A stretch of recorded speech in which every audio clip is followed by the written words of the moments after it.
ब्रह्मर्षि स्वामी सच्चिदानंद जी, श्रीमठ स्वामी शुभंगानंदा जी, स्वामी शारदानंद जी, सभी पूज्य संतगण, सरकार में मेरे साथी श्री जॉर्ज कुरियन जी, संसद में मेरे साथी श्री अडूर प्रकाश जी, अन्य सभी वरिष्ठ महानुभाव, देवी और सज्जनों, पिन्ने एंडे एल्ला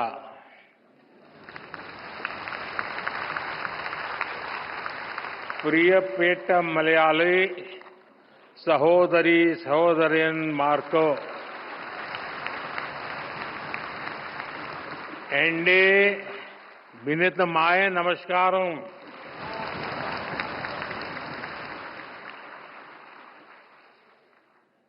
आज ये परिसर देश के इतिहास की एक अभूतपूर्व घटना को याद करने का साक्षी बन रहा है। एक ऐसी ऐतिहासिक घटना जिसने न केवल हमारे स्वतंत्रता आंदोलन को नई दिशा दी, बल्कि स्वतंत्रता के उद्देश्य को, आजाद भारत के सपने को ठोस मायने दिए।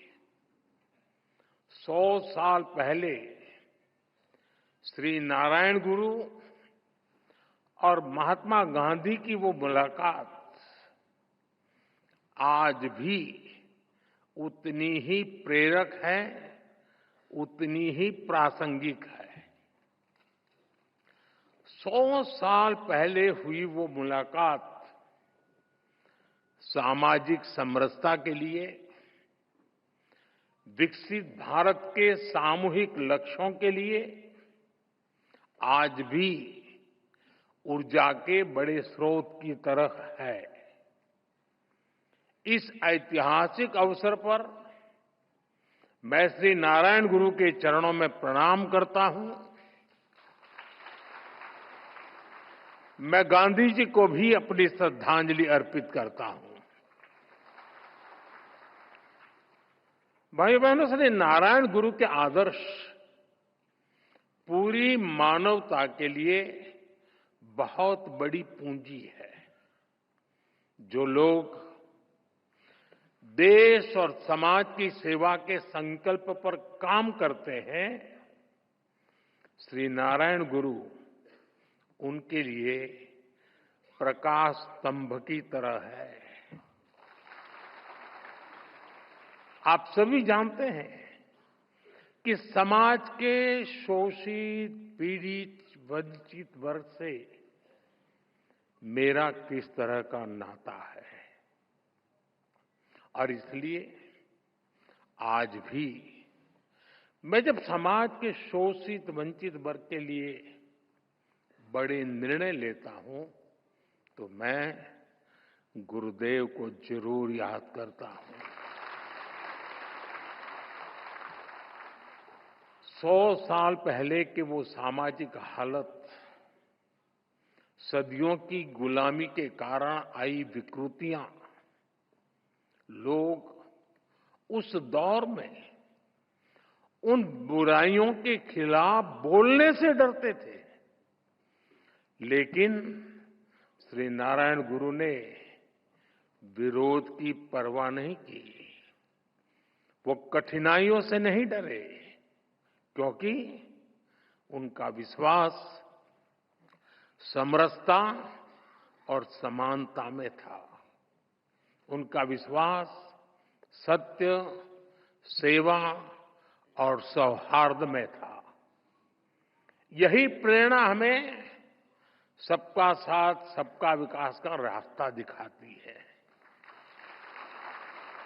यही विश्वास हमें उस भारत के निर्माण के लिए ताकत देता है, जहां अंतिम पायदान पर खड़ा व्यक्ति हमारी पहली प्राथमिकता है। साथियों, शिवगिरी मठ से जुड़े लोग और संत जन भी जानते हैं कि श्री नारायण गुरु में और शिवगिरी मठ में मेरी कितनी अगाध आस्था रही है। मैं भाषा तो नहीं समझ पा रहा था, लेकिन पूज्य सच्चिदानंद जी जो बातें बता रहे थे, वो पुरानी सारी बातें याद कर रहे थे। और मैं भी देख रहा था कि उन सब बातों पर आप बड़े भाव विभोर होकर के उसके साथ जुड़ जाते थे। और मेरा सौभाग्य है कि मठ के पूज्य संतों ने हमेशा मुझे अपना स्नेह दिया है। मुझे याद है 2013 में, तब तो मैं गुजरात में मुख्यमंत्री था, जब केदारनाथ में प्राकृतिक आपदा आई थी, तब शिवगिरी मठ के कई पूज्य संत वहां फंस गए थे, कुछ भक्तजन भी फंस गए थे। शिवगिरी मठ ने वहां फंसे लोगों को सुरक्षित निकालने के लिए भारत सरकार का संपर्क नहीं किया था। प्रकाश जी, बुरा मत मानना।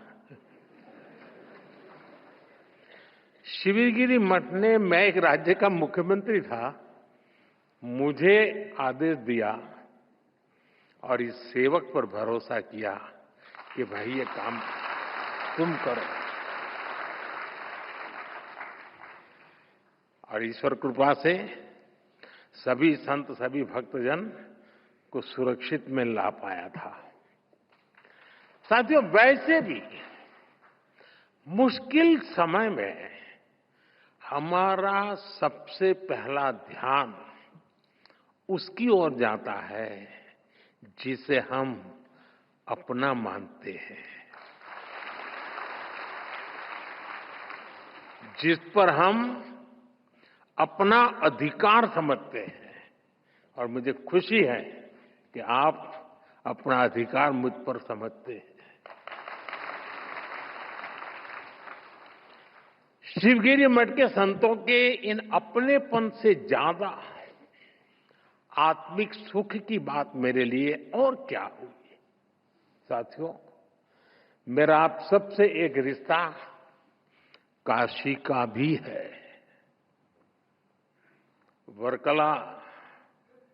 वर्कला को सदियों से दक्षिण की काशी भी कहा जाता है।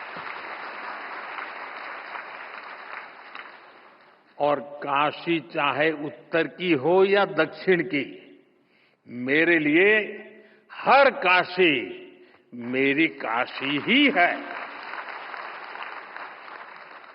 साथियों, मुझे भारत की आध्यात्मिक परंपरा, ऋषियों मुनियों की विरासत, उसे करीब से जानने और जीने का सौभाग्य मिला है। भारत की ये विशेषता है कि हमारा देश जब भी मुश्किलों के भंवर में फंसता है, कोई न कोई महान विभूति देश के किसी कोने में जन्म लेकर समाज को नई दिशा दिखाती है। कोई समाज के आध्यात्मिक उत्थान के लिए काम करता है, कोई सामाजिक क्षेत्र में समाज सुधारों को गति देता है। श्री नारायण गुरु ऐसे ही महान संत थे। निवृत्ति पंचकम और आत्मोपदेश शतकम जैसी उनकी रचनाएं ये अद्वैत और अध्यात्म के किसी भी स्टूडेंट के लिए गाइड की तरह हैं। साथियों, योग और वेदांत साधना और मुक्ति नारायण गुरु के मुख्य विषय थे। लेकिन वो जानते थे कि कुरीतियों में फंसे समाज का आध्यात्मिक उत्थान उसके सामाजिक उत्थान से ही संभव होगा। इसलिए उन्होंने अध्यात्म को समाज सुधार और समाज कल्याण का एक माध्यम बनाया। और श्री नारायण गुरु के ऐसे प्रयासों से गांधी जी ने भी प्रेरणा पाई, उनसे मार्गदर्शन लिया। गुरुदेव रविन्द्रनाथ टैगोर जैसे विद्वानों को भी श्री नारायण गुरु से चर्चा का लाभ मिला। साथियों, एक बार किसी ने श्री नारायण गुरु की आत्मोपदेश शतकम रमण महर्षि जी को सुनाई थी। उसे सुनकर रमण महर्षि जी ने कहा था, अवर एल्लाम तेरिंजवर, यानी वो सब कुछ जानते हैं। और उस दौर में जब विदेशी विचारों के प्रभाव में भारत की सभ्यता, संस्कृति और दर्शन को नीचा दिखाने के षड्यंत्र हो रहे थे, श्री नारायण गुरु ने हमें ये एहसास कराया कि कमी हमारी मूल परंपरा में नहीं है। हमें अपने आध्यात्म को सही अर्थों में आत्मसात करने की जरूरत है। हम नर में श्री नारायण को, जीव में शिव को देखने वाले लोग हैं। हम द्वैत में अद्वैत को देखते हैं। हम भेद में भी अभेद देखते हैं। हम विविधता में भी एकता देखते हैं। साथियों, आप सभी जानते हैं, श्री नारायण गुरु का मंत्र था, ओरु जाति, ओरु मतम, ओरु देवम, मनुष्यनु।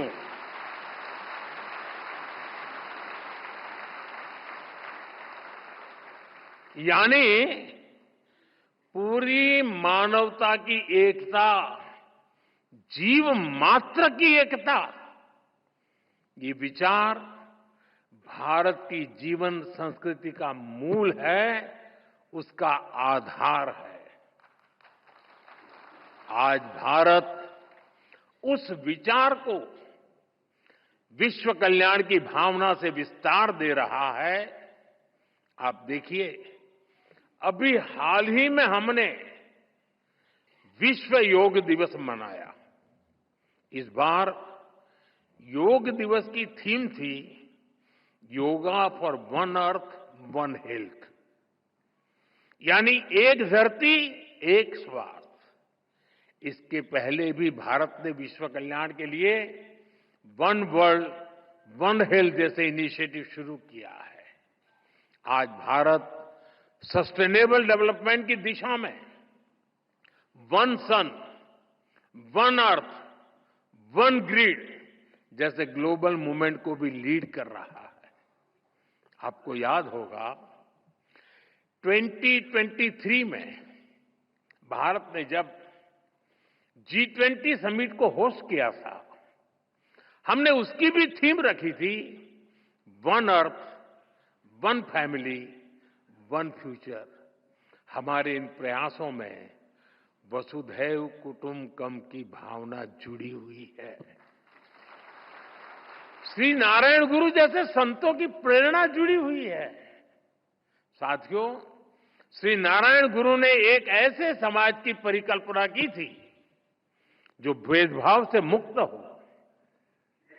मुझे संतोष है कि आज देश सेचुरेशन अप्रोच पर चलते हुए भेदभाव की हर गुंजाइश को खत्म कर रहा है। लेकिन आप 10-11 साल पहले की हालत को याद करिए। आजादी के इतने दशक बाद भी करोड़ों देशवासी कैसा जीवन जीने को मजबूर थे। करोड़ों परिवारों के सिर पर छत तक नहीं थी।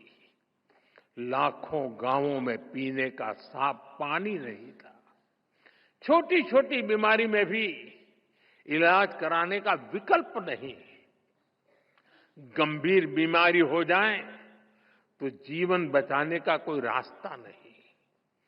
करोड़ों गरीब, दलित, आदिवासी महिलाएं मूलभूत मानवीय गरिमा से वंचित थे। और ये करोड़ों लोग इतनी पीढ़ियों से इन कठिनाइयों में जीते चले आ रहे थे कि उनके मन में बेहतर जिंदगी की उम्मीद तक मर चुकी थी। जब देश की इतनी बड़ी आबादी ऐसी पीड़ा और निराशा में थी, तब देश कैसे प्रगति कर सकता था। और इसलिए हमने सबसे पहले संवेदनशीलता को सरकार की सोच में ढाला। हमने सेवा को संकल्प बनाया। इसी का परिणाम है कि हम पीएम आवास योजना के तहत करोड़ों गरीब, दलित, पीड़ित, शोषित, वंचित परिवारों को पक्के घर दे पाए।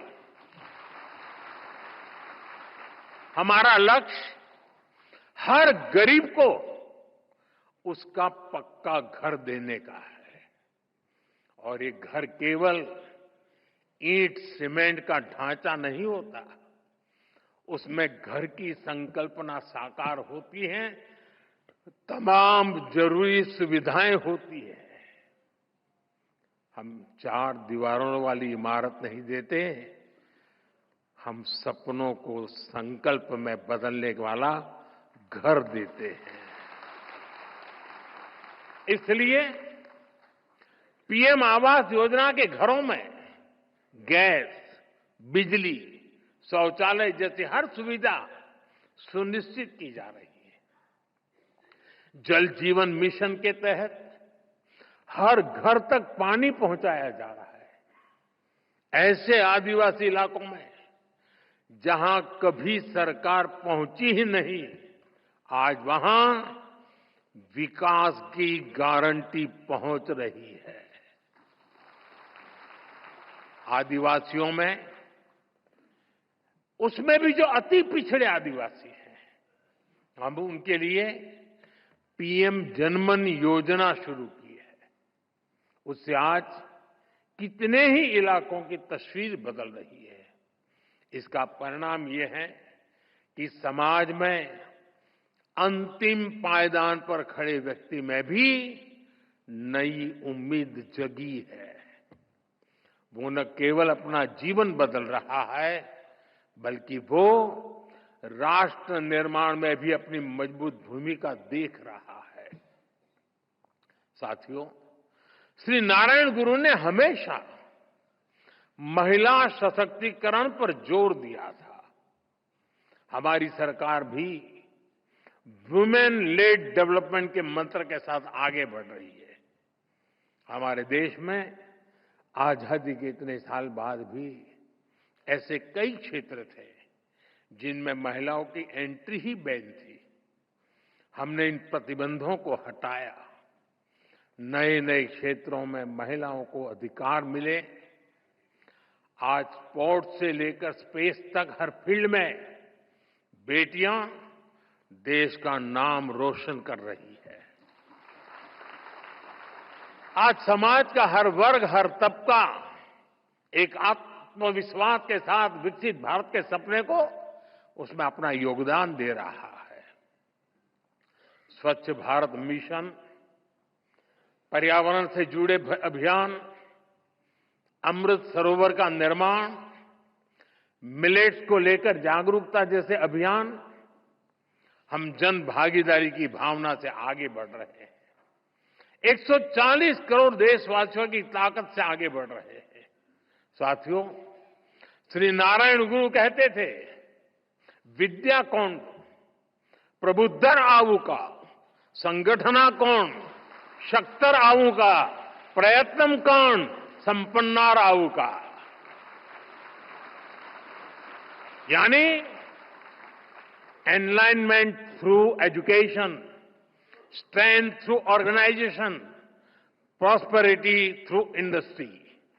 उन्होंने खुद भी इस विजन को साकार करने के लिए महत्वपूर्ण संस्थाओं की नींव रखी थी। शिवगिरी में ही गुरुजी ने शारदा मठ की स्थापना की थी। मां सरस्वती को समर्पित ये मठ, इसका संदेश है कि शिक्षा ही वंचितों के लिए उत्थान और मुक्ति का माध्यम बनेगी। मुझे खुशी है कि गुरुदेव के उन प्रयासों का आज भी लगातार विस्तार हो रहा है। देश के कितने ही शहरों में गुरुदेव सेंटर्स और श्री नारायण कल्चरल मिशन मानव हित में काम कर रहे हैं।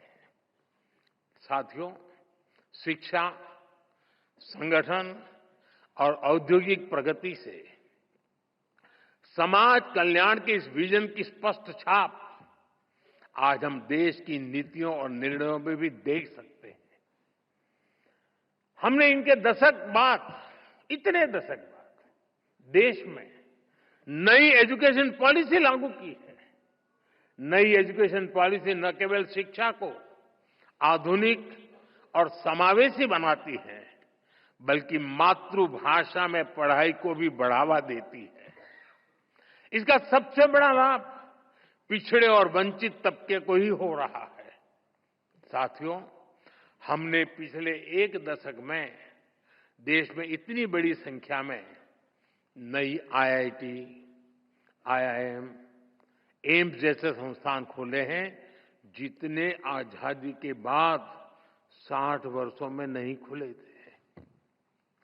इसके कारण आज उच्च शिक्षा में गरीब और वंचित युवाओं के लिए नए अवसर खुले हैं। बीते 10 साल में आदिवासी इलाकों में 400 से ज्यादा एकलव्य आवासीय स्कूल खोले गए हैं। जो जनजातीय समाज कई पीढ़ियों से शिक्षा से वंचित थे, उनके बच्चे अब आगे बढ़ रहे हैं। भाइयों बहनों, हमने शिक्षा को सीधे स्किल और अवसरों से जोड़ा है। स्किल इंडिया जैसे मिशन देश के युवाओं को आत्मनिर्भर बना रहे हैं।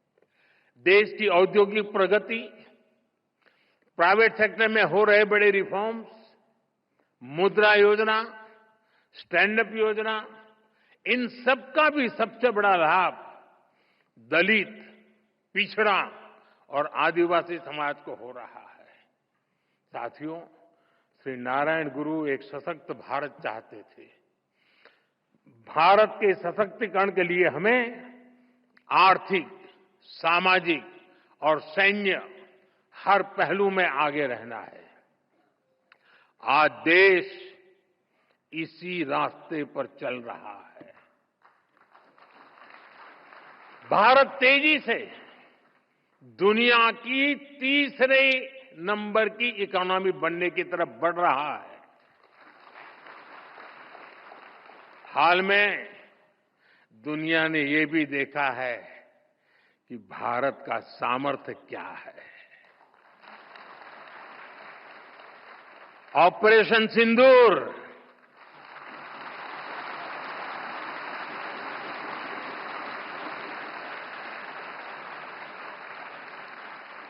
ऑपरेशन सिंदूर आतंकवाद के खिलाफ भारत की कठोर नीति को दुनिया के सामने एकदम स्पष्ट कर दिया है। हमने दिखा दिया है कि भारतीयों का खून बहाने वाले आतंकियों के लिए कोई भी ठिकाना सुरक्षित नहीं है।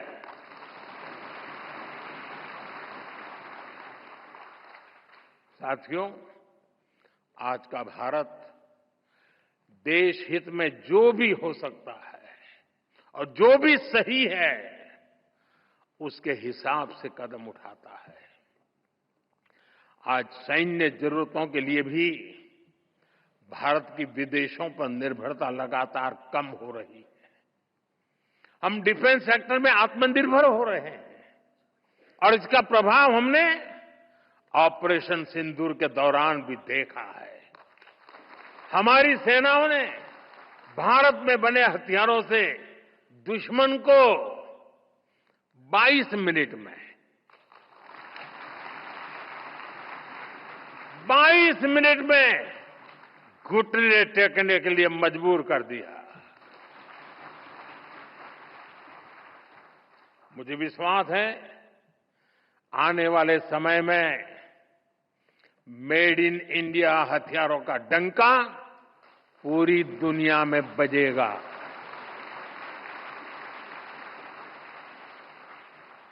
साथियों, देश के संकल्पों को पूरा करने के लिए हमें श्री नारायण गुरु की शिक्षाओं को जन जन तक पहुंचाना है। हमारी सरकार भी इस दिशा में सक्रियता के साथ काम कर रही है। हम शिवगिरी सर्किट का निर्माण करके श्री नारायण गुरु के जीवन से जुड़े तीर्थ स्थानों को जोड़ रहे हैं। मुझे विश्वास है उनके आशीर्वाद, उनकी शिक्षाएं अमृतकाल की हमारी यात्रा में देश को रास्ता दिखाती रहेंगी। हम सब एक साथ मिलकर विकसित भारत के सपने को पूरा करेंगे। श्री नारायण गुरु का आशीर्वाद हम सभी पर बना रहे, इसी कामना के साथ मैं शिवगिरी मठ के सभी संतों को फिर से नमन करता हूं। आप सबका बहुत बहुत धन्यवाद। नमस्कार।